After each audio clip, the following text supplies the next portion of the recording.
L'homme a toujours voulu voler, et la versatilité de l'hélicoptère lui a permis d'atteindre des endroits insoupçonnés. Les plans d'un hélicoptère sont conçus à l'aide de CATIA 3D, un logiciel de conception assisté par ordinateur.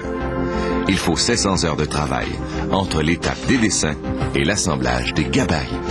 La structure de l'hélicoptère est faite de fibres de carbone, un matériau composé plus léger mais plus solide que l'acier, protégé par 2 couches de plastique vert.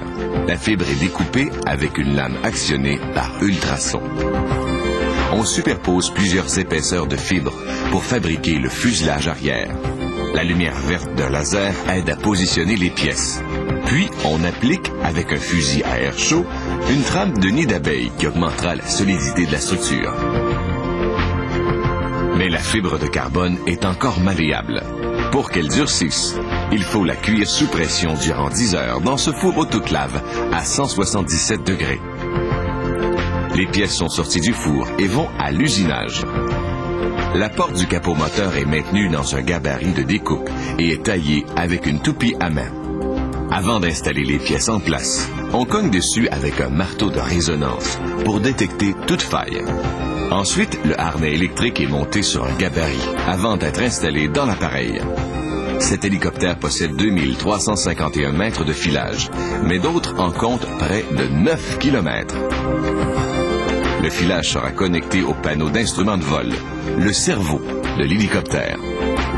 Cet appareil comporte 9964 rivets qui sont posés avec un pistolet et un bélier. Puis, on applique un scellant pour empêcher l'infiltration d'humidité et de la formation de corrosion. On assemble maintenant le fuselage arrière de l'hélicoptère. Morceau après morceau, l'appareil commence à prendre forme. On installera les composantes mécaniques par la suite.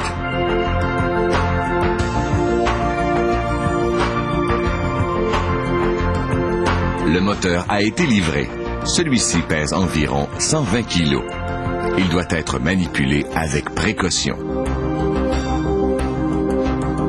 Parmi les autres composantes à installer, il y a le plateau cyclique sur lequel on installera les pales. La sécurité est primordiale. Les écrous sont troués, permettant l'insertion d'un fil de frein. Ce fil métallique, tressé bien serré, empêche l'écrou de se dévisser en dépit des vibrations importantes. Maintenant, on boulonne les 4 pales qui feront voler l'hélicoptère. Pesant 41 kg chacune, elles sont fabriquées de matériaux composites et d'un alliage d'aluminium. Le tableau de bord est installé dans le cockpit et tous les fils sont raccordés. Le contact est mis et tout fonctionne correctement. Il ne reste qu'à terminer la finition intérieure de l'appareil. On installe les sièges, les ceintures de sécurité, les consoles, les cloisons, les vitres, les portes, ainsi que les garnitures.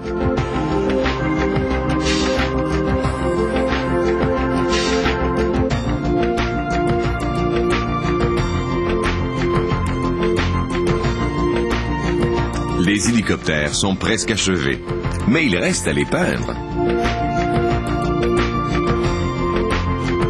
Terminé, l'hélicoptère est tracté à l'extérieur du bâtiment d'assemblage.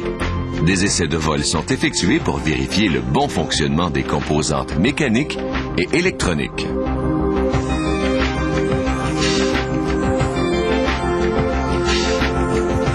En moyenne, il faut environ 110 jours pour assembler les 3419 pièces d'un hélicoptère comme celui-ci. On produit approximativement 185 appareils à chaque année.